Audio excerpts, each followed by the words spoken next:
Let me tell you why an almost black background is better than a completely black background almost all of the time. And we're going to do it by taking some photos in my small home studio. So let's get going.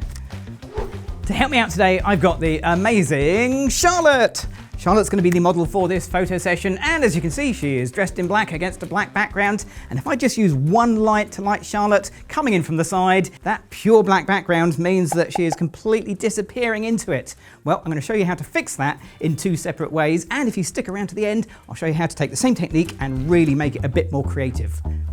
To achieve this look, you're going to need a couple of things, in fact, a couple of lights. Now I'm using flashes because they give me more control in a fairly brightly lit room, and you're going to need a couple of soft boxes. You might be able to get away with one, but two is definitely going to make life a bit easier. So the flashes I'm using are the Flashpoint Evolve 200 Pro and the Flashpoint Explore 100 Pro. You'll find gear links to everything I'm using in the video description down below. But let's start by using a second flash to lift Charlotte off that black background. That pure black background isn't actually because I have a black background here. It's black because there's no light on it.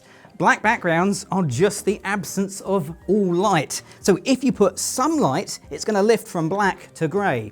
Now there's several ways we could do this. The easiest way, the classic way, is just to get a light right behind your model, pointing at the background, and just fire some light onto here. How much? Well, we'll work that out in a minute, because the first thing we need to do is to make sure that without the flashes firing, we do actually have a black background.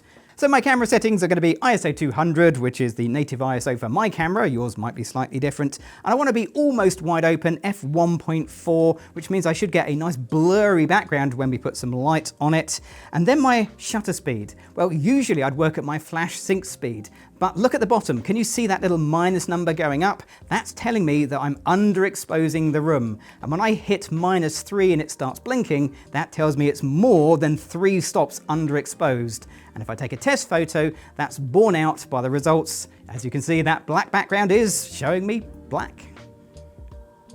Because I'm at 4,000th of a second, I need to be in high-speed sync, which isn't difficult. You just press the high-speed sync button on the transmitter and away you go. But what I do need to do is work out how bright that background needs to be. So I'm going to start off with it set to 1/32nd power, sort of middle of its power range. So quick little test photo, Charlotte. Here we go.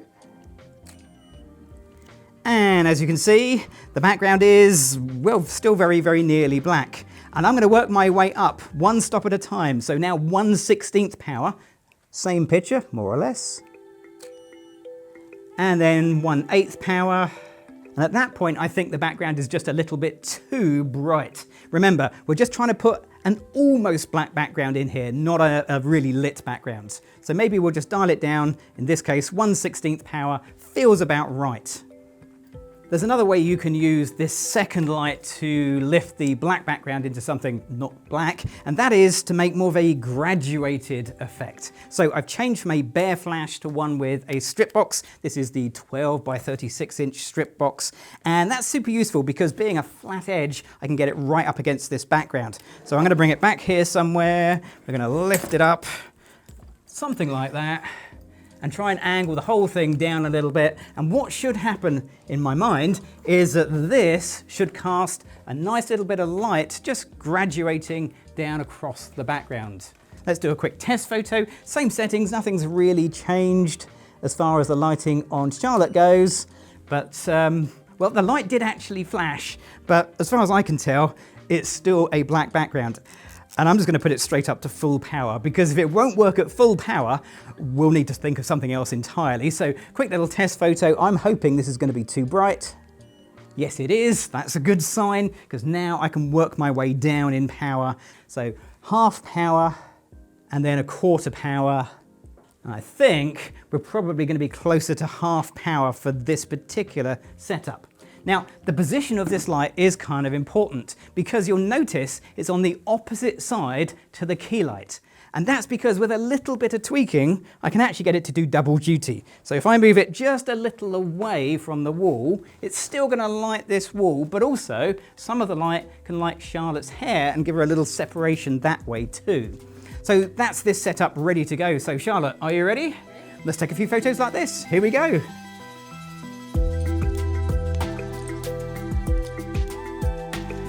This is a colour scene, I'm seeing it in colour, I'm photographing it in colour, but at the back of my mind I'm thinking this is going to look better as a black and white. However, I'm not going to do that work until post-processing.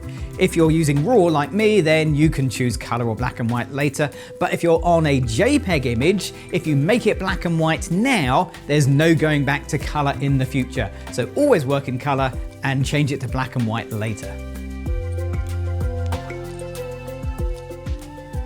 So now we've got our head around the basics. I've taken exactly the same technique and mixed it up a little bit. Let's see if we can run through the changes. The first one is the 2436 softbox I'm going to lose, and instead my light modifier is going to be this Venetian blind, because it is a light modifier, even if it's going to be harder light rather than softer light. But because the light is coming in from this side, I've had to take our background light and put it over the other side. Remember, your background fill is always going to come in from the opposite side to your key light. Other than that, it hasn't changed. So basically, it's the same technique on the background, just different styling in the foreground. And I think we should take a few photos like this. So Charlotte, are you ready? Here we go.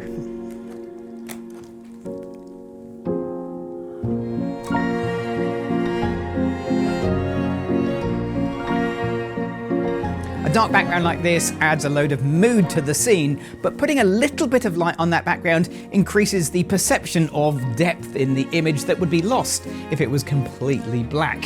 However, I don't want to put too much light on the background, otherwise it would look just wrong and would lose that whole illusion.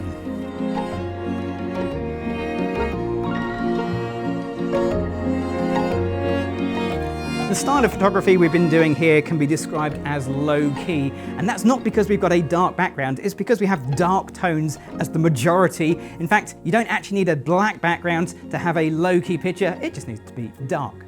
Now, if you've enjoyed this video and you want some more information, why not go down to the bottom, click on the thumbs up because I guess you've enjoyed it, leave us a comment, check out the gear links that will take you back to Adorama, but most importantly, click on the subscribe button. And if you want more low-key content in my small home studio, why not check out this video up here. I'm Gavin Hoey, thanks for watching.